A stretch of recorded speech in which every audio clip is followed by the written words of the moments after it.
सुख में सब साथी, दुख में ना कोई। दोस्तों नमस्कार।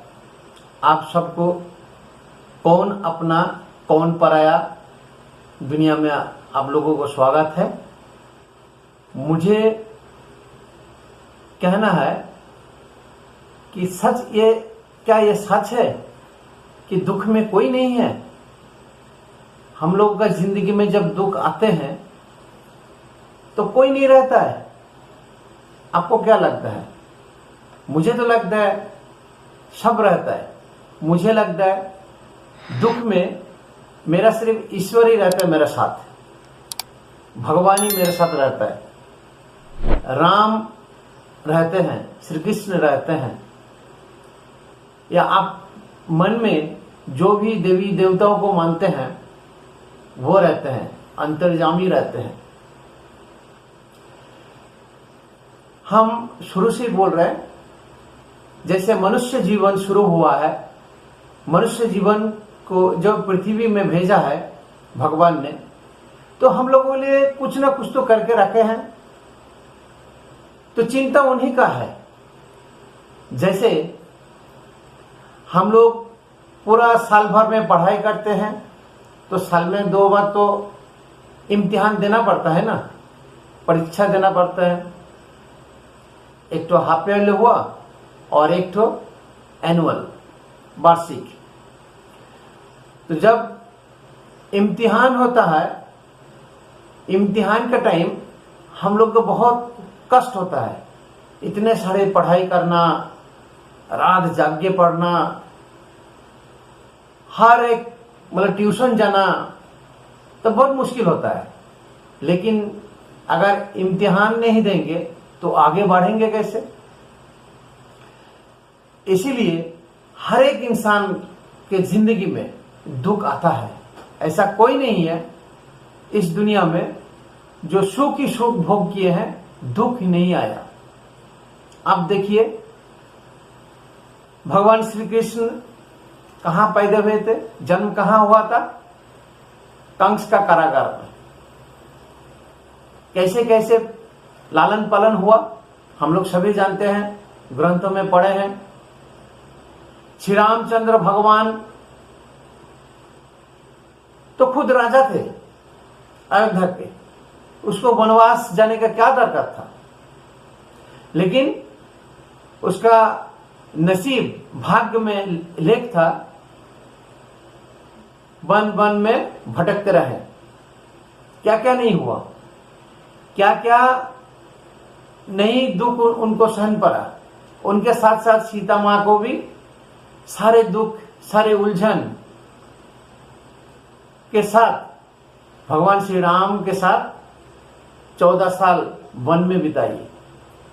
तो हर एक इंसान का जिंदगी में दुख आएंगे ही आएंगे, दुख के बाद ही सुख आएंगे। अगर आप निरंतर सुख भोग करेंगे तो वो सुख का मजा नहीं आएगा। जब तक आपको दुख नहीं पता चलेगा तब तक आपका वो सुख का मजा नहीं आएगा। जैसे 24 घंटे में 12 घंटे या 10 घंटे दिन होते हैं, बाकी रात होते हैं। तो जब दिन में हम लोग रहते तो रात का महत्व हम लोग नहीं समझते। जब रात होता है तभी दिन का मतलब हम लोग समझते हैं, हाँ दिन कैसे है, रात कैसे है।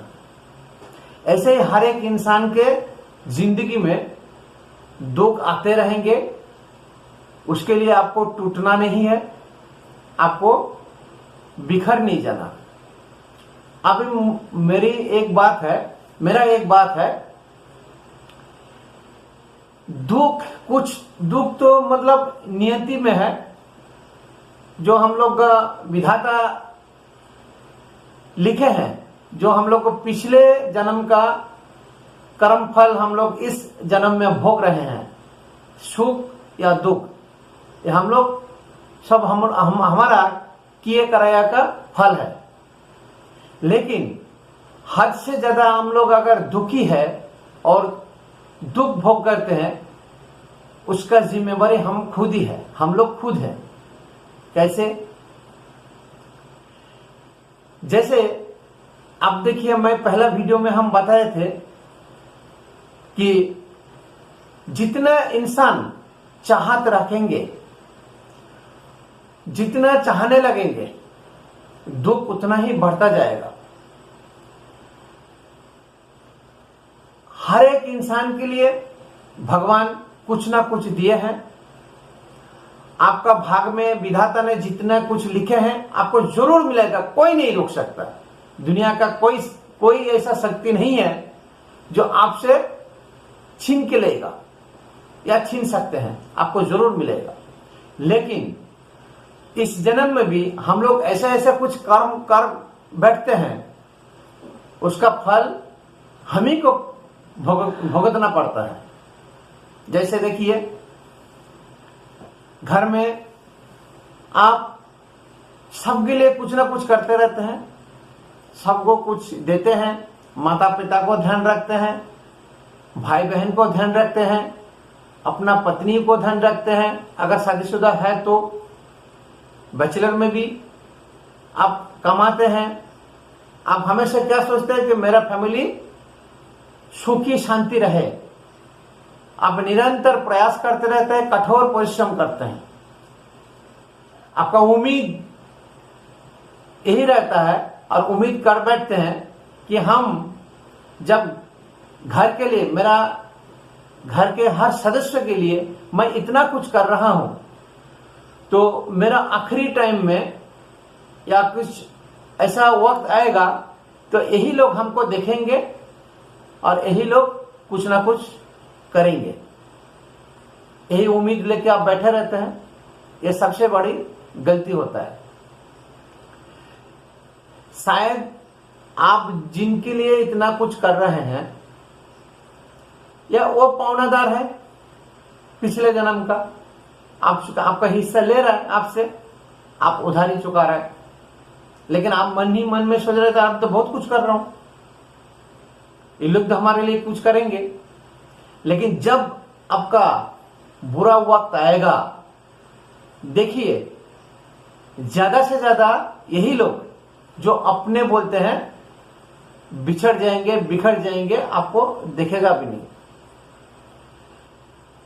तो फिर आपका दुख का टाइम में आपका बहुत ही खराब वक्त जाएगा। आपको कुछ नहीं मदद मिलेगा, जरूर मिलेगा। मदद करने वाला एक ही है, वह है ईश्वर, परमेश्वर। जब आपको दुख दिया है, उसको सुलझाने के लिए उसका समाधान भी भगवान नहीं देगा। दुख इसीलिए दिए कि आप सुधर जाइए। आप गलत रास्ते में जा रहे थे, आप सही मार्ग में आ जाइए। मेरा कहने का मतलब ये नहीं है आप फैमिली के लिए कुछ मत कीजिए, बच्चों के लिए कुछ मत कीजिए, पत्नी के लिए, भाई बहन के लिए, माता पिता के लिए कुछ मत कीजिए, ऐसा नहीं है। ये आपका कर्तव्य बनता है।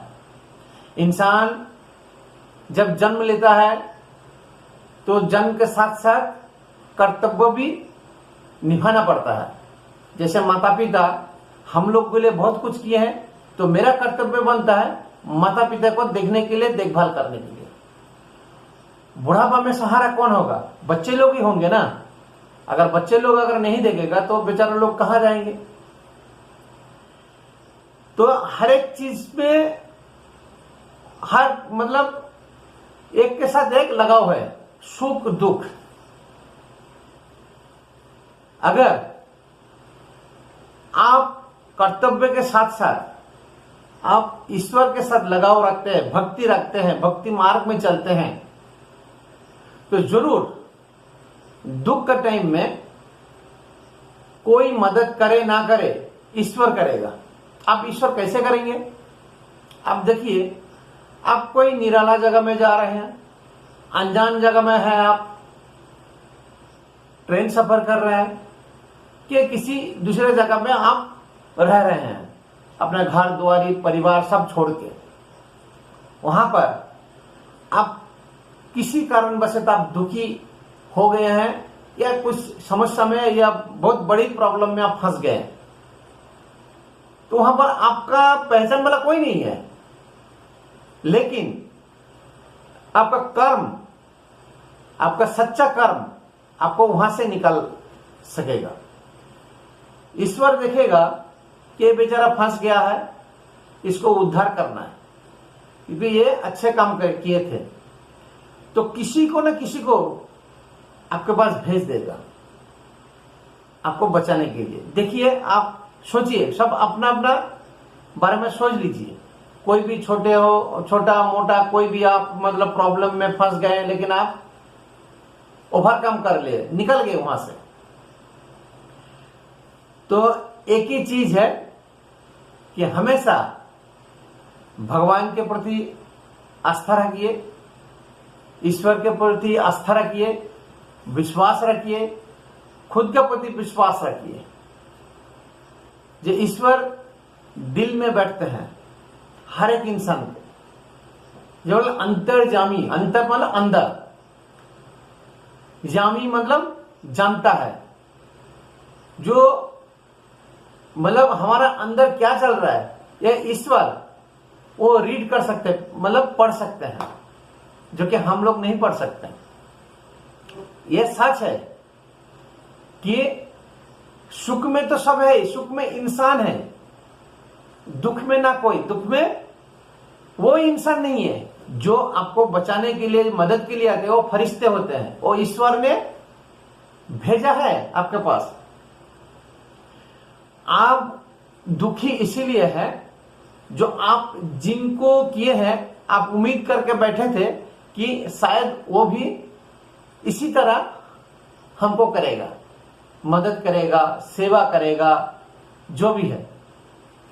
लेकिन मेरा कहना है, आप दुखी नहीं होंगे। कैसे? आप जो भी कर रहे हैं, किसी को भी, आप घर के लिए कर रहे हैं या बाहर की किसी के लिए कर रहे हैं, और उम्मीद मत रखिए। उम्मीद रखना ये दुख का सबसे बड़ा कारण है। किसी से भी आप दोस्त को मदद कीजिए, ऐसा नहीं मैं बोल रहा हूं कोई दुखी है, कोई किसी का बुरा वक्त चल रहा है, मदद मत कीजिए, तो आप मदद करेंगे तो बाद में हमको कुछ नहीं करेगा, ऐसा नहीं है। मदद जरूर कीजिए, लेकिन हद से ज्यादा नहीं। दुखी इतना दुखी हो जाता, हम लोग आंख में आंसू निकल जाते हैं, बोले सीना फट गया मेरा, धरती फट जाए तो घुस जाएंगे, ये जिंदगी बेकार है, भगवान मेरे साथ ही ऐसा क्यों करते हैं और दूसरों के साथ ऐसा क्यों नहीं करते। आप देखिए, सबके साथ ही करते हैं, सबके साथ ही ऐसा होता है। आप नसीब वाले हैं, मैं नसीब वाला हूं, जो एक अच्छा सा घर में रहते हैं, अच्छा खाना खाते हैं, परिवार के साथ रहते हैं, आनंद के साथ रहते हैं। लेकिन ऐसा बहुत ऐसा है, देखिए, कोई झोपड़ा में रहते हैं, फुटपाथ में रहते हैं, 3 वक्त ठीक से खाना नहीं मिलता है, पहनने को भी अच्छे कपड़े नहीं मिलते हैं। कभी सोचे उन लोगों के बारे में? वो भी तो इंसान है। तो दूसरा कोई गाड़ी बंगला कर लिए हैं, बहुत सारा अमीर बन गए, आप नहीं बन पा रहे हैं, आप बहुत दुखी है। ऐसा मत सोचिए। आप इतना सोचिए मैं कितना सुखी हूं, मन ही मन आप सोचते रहिए और ईश्वर का धन्यवाद कीजिए।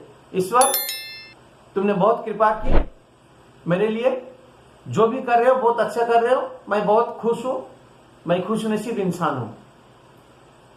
जो फुटपाथ में बैठे हैं, झोपड़े में हैं, उस तरफ उस टाइप का इंसान के बारे में आप सोचिए। ये उन लोगों से आप कितना ऊपर है, कितना सुखी है। और जिसके ऊपर आप उम्मीद करके बैठे थे जो वो उपकार करेगा, उनसे उपकार हमको मिलेंगे, और उपकार नहीं मिला तो आपको झटका लगेगा। तो ये उम्मीद मत कीजिए। किसी को उपकार आप कीजिए खुद ही, लेकिन भूल जाइए जब फलाना का हम उपकार किए थे। भाई ये आपका कर्तव्य। घर में, घर परिवार में ऐसा उम्मीद मत करिए ये अपने है सब, तो ये हमारा कर्तव्य में पड़ता है। हम लोग जो कोई बच्चे को बाजार लेके जाता है, साथ में जो चॉकलेट खरीद के देते हैं, कोई नमकीन पैकेट खरीद के देते हैं, लस्सी पिलाते हैं, मिठाई खिलाते हैं, लेकिन हम लोग कभी उम्मीद करते हैं छोटे बच्चे से, जो इतना सारे कुछ कर दिए ये बच्चा ऐसा करेगा? कभी नहीं करते। ऐसा मेरा ड्यूटी है, ये कर्तव्य है।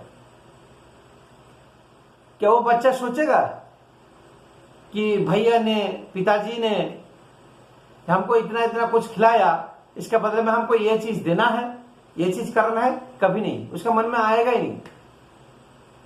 तो ये जब हम लोग घर में सब कुछ करते हैं, जो हमारा कर्तव्य निभाते हैं, इसमें उम्मीद मत रखिए। उम्मीद रखना बेकार है और मतलब बेवकूफी है। उम्मीद किसी भी इंसान और कोई भी व्यक्ति से मत कीजिए। उम्मीद नाम का चीज छोड़ ही दीजिए। देखिए, आप सुखी रहेंगे, आप कभी नहीं दुखी रहेंगे। आप अगर बाहर में रहेंगे, बाहर में जो लोग हैं, एक ही रास्ता है, ईश्वर आपको मदद करेगा। ईश्वर की मदद से आप वो खतरे से, बोलिए कोई भी प्रॉब्लम समस्या हो, आप बाहर निकल पाएंगे। मैं उम्मीद करता हूं ये वीडियो अच्छा हुआ तो जरूर इसको शेयर कीजिए और मेरा चैनल को सब्सक्राइब कीजिए।